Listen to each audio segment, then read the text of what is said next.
মেয়ে, তোমার সাহস তো কম বড় না। অনুমতি ছাড়া আমার রুমে ঢুকেছে কোন সাহসে? আপনারে দুইটা কথা কইতে আইছি, দয়া কইরা মনটা শান্ত কইরা একটু শুনেন। তাড়াতাড়ি বলো, দেখছো না আমি বিজি। যা বলবে তাড়াতাড়ি বলো। আপনি আদিলের লগে দুর্ব্যবহার করেন, বকাবকি করেন, আমার অনেক কষ্ট হয়। তাহলে দেখো কেন এই বাসা থেকে চলে যেতে পারো না? দেখো খাদিজা, আজ তোমার জন্য আদিলের এই খারাপ অবস্থা।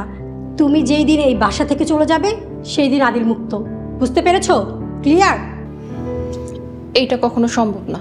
তাহলে একটু কষ্ট করে আদিলের কষ্টগুলো সহ্য করতে হবে, কারণ আদিলের কষ্টের মাত্রা দিন দিন বাড়বে। আল্লাহ আপনার হেদায়েত দান করুক। আমি এই বাড়িতে প্রথম আইছি, আমার অধিকার বেশি। আপনি আমার এমন করে চলে যেতে কইতে পারেন না। আমি কি কি করতে পারি তার কোনো তোমার আইডিয়াই নেই। দেখো খাদিজা, আমি আদিলের সাথে এমন করি কেন জানো? কারণ আদিল কষ্ট পেলে সেই কষ্ট তোমার বুকে যেয়ে লাগে, আর আদিল যে কষ্ট পায় তার চেয়ে 10 গুণ কষ্ট তুমি পাও। সো তুমি এই বাড়িতে যতদিন থাকবে ততদিন আদিলের কষ্টের মাত্রা দিন দিন বাড়বে। সামান্তা, আমি আপনার দুইটা পায়ে ধরি, আপনি আদিলের লগে এই ব্যাপারটা কইরেন না।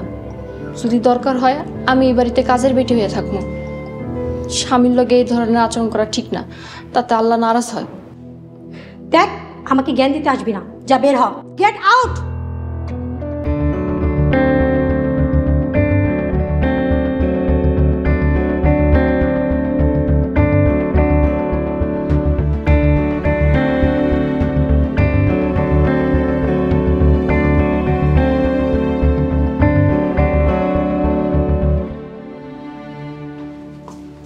হায় আল্লাহ, কি হয়েছে? আপনার মুখের অবস্থা এমন কেন? সামন্ত আজকে আমার গায়ে হাত তুলছে। আল্লাহ মাফ করুক। আমি যে কি করবো কিছুই বুঝতেছি না। থাক, আপনি চিন্তা করেন না, 5 ওয়াক্ত নামাজ পড়েন, আল্লাহ ভরসা, আল্লাহ সব বিপদ আপদ কাটাই দিব। আপনারে কই মারছে? বেশি ব্যথা পাইছেন? পুরুষ মানুষের গায়ের জোর দিয়ে মারা লাগে না, হাত উঠালেই যথেষ্ট। সামন্ত আজকে আমার দিকে ছুরি নিয়ে তেড়ে আসছিল, অনেক কষ্টে জীবন বাঁচিয়ে আসছে। আস্তাগফিরুল্লাহ, আল্লাহ মাফ করুক। আল্লাহর কাছে হাজার শুকরিয়া, আল্লাহ আপনারা বাঁচাইছে। কিন্তু আমি বুঝতেছি না, থানায় গেলে কি সমস্যা? সবার কাছে ব্যাপারটা জানাজানি হলে আমার ইজ্জত থাকবে না, আর যে ভুল করছি সেগুলো আমার মা বাবা জানলে জীবনেও তাদের সামনে আমার মুখ দেখাতে পারবো না।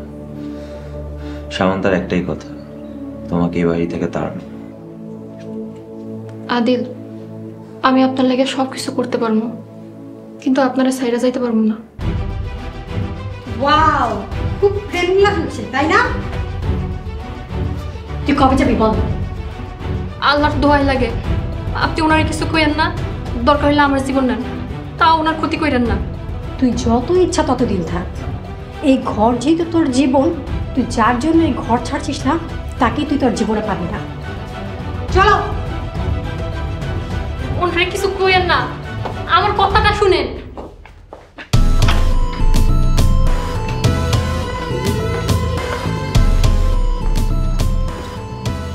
আদিল, আর তো পাচ্ছি না, ধৈর্যের বাঁধ ভেঙে যাচ্ছে। এই মেয়ে না ভয় পাচ্ছে না অপমানিত হচ্ছে। দেখো সামান্তা, আমি আমার লক্ষ্যের খুব কাছাকাছি, আর একটু ধৈর্য ধরো। 2 দিন ঘরে বন্দি থেকে ক্ষুধার ঠেলা এমনিই পালাই যায়। তাই যেন হয়, কিন্তু ও যদি ওর বাবাকে ফোন দেয় বা পুলিশকে ফোন দেয় তখন?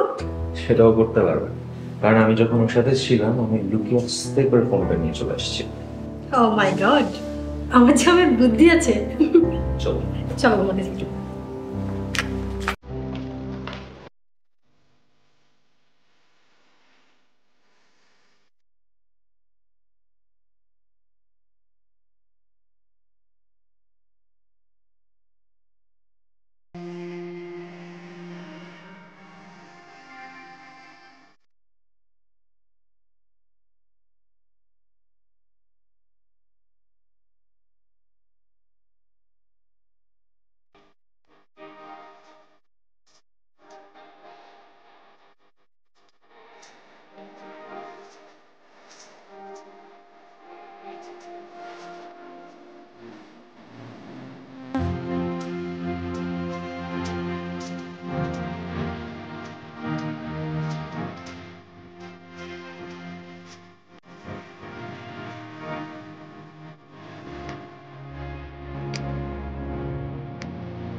আল্লাহ, আমি শুধু তোমার আশ্রয় প্রার্থী, তোমার মুখাপেক্ষী।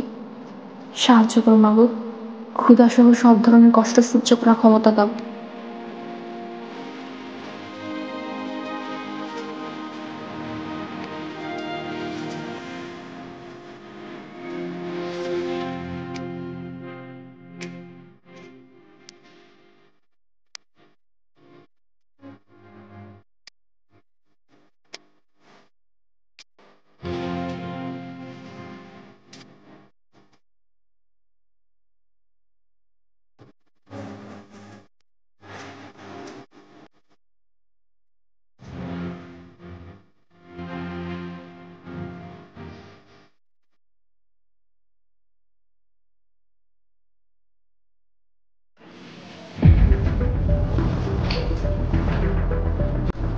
আদিল,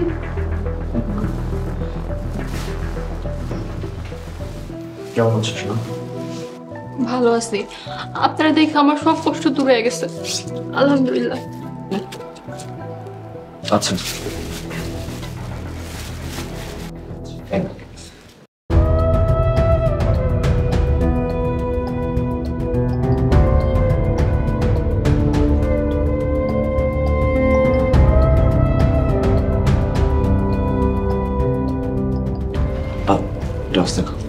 আচ্ছা, পানি।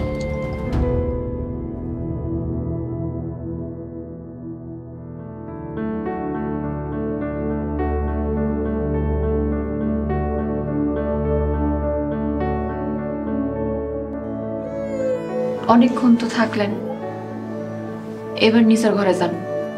যাওয়ার সময় বাইরে তালাটা লাগাই দিয়ে যেন। আমার তো তোমাকে ছেড়ে যেতে মনেই যাচ্ছে না। দূর পাগল, আমি আর কোথায় যাব? আমি তো এইখানেই আছি। এই শরীরে যতক্ষণ প্রাণ আছে আমি শুধু আপনার। খাদিজা, চলো আমরা পালাই যাই। কি কইতেছেন? নিজের ঘর বাড়ি তুই কই যাইবেন? দেখো খাদিজা, আমার এসব বাড়ি গাড়ি টাকা পয়সার প্রতি কোনো আগ্রহ নেই। আমি শুধু তোমাকে নিয়ে থাকতে চাই। এমন একটা জায়গায় চলে যাব যেখানে আমি শুধু তোমাকে নিয়ে থাকতে পারবো, সামলাদা থেকে অনেক দূরে, শুধু তুমি আর আমি। অনেক অন্যায় করেছি তোমার উপর, প্রায়শ্চিত্ত করতে চাই। আপনি যদি সাথে থাকেন আমি জঙ্গলেও থাকতে পারবো। নিরিবিলি কোথাও যাব, সেখানে গিয়ে যে কোনো কাজ পেলেই হবে। আসলে দুজন খেয়ে পড়ে বেঁচে থাকলেই তো পারবো, আর কোনো কিছু লাগবে না। সত্যি সত্যি যাইবেন? হ্যাঁ, তুমি কি যাবে আমার সাথে? প্লিজ না বলো না, না হলে আসলে আমার আত্মহত্যা করা ছাড়া কোনো উপায় থাকবে না। সিসি, এসব কথা কি কন? এগুলো করা ঠিক না। আমি আপনার সাথে যাইতে রাজি। আলহামদুলিল্লাহ। আচ্ছা খাদিজা, খুব মনোযোগ দিয়ে শোনো। কালকে সকাল ভোরে আমরা বাড়ি ছেড়ে বের হয়ে যাবো। তুমি আগে যাবো, তারপর আমি যাবো। আর তোমার যা যা লাগে সবকিছু নিয়ে যাবে, যেমন জামা কাপড় থেকে ধরে আরো যা যা জিনিস আছে সবকিছু। আচ্ছা ঠিক আছে। একবারে খালি হাতে বের হওয়া যাবে না, কিছু নিয়ে যেতে হবে।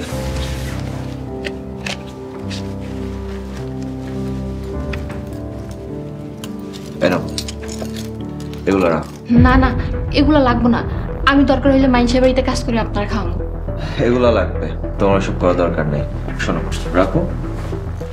আর আমার কথা শোনো, সকাল হলে তুমি চুপে চুপে বের হয়ে যাবা, কি একদম পার্কে ওয়েট করবা, আমি সেখানে চলে আসবো।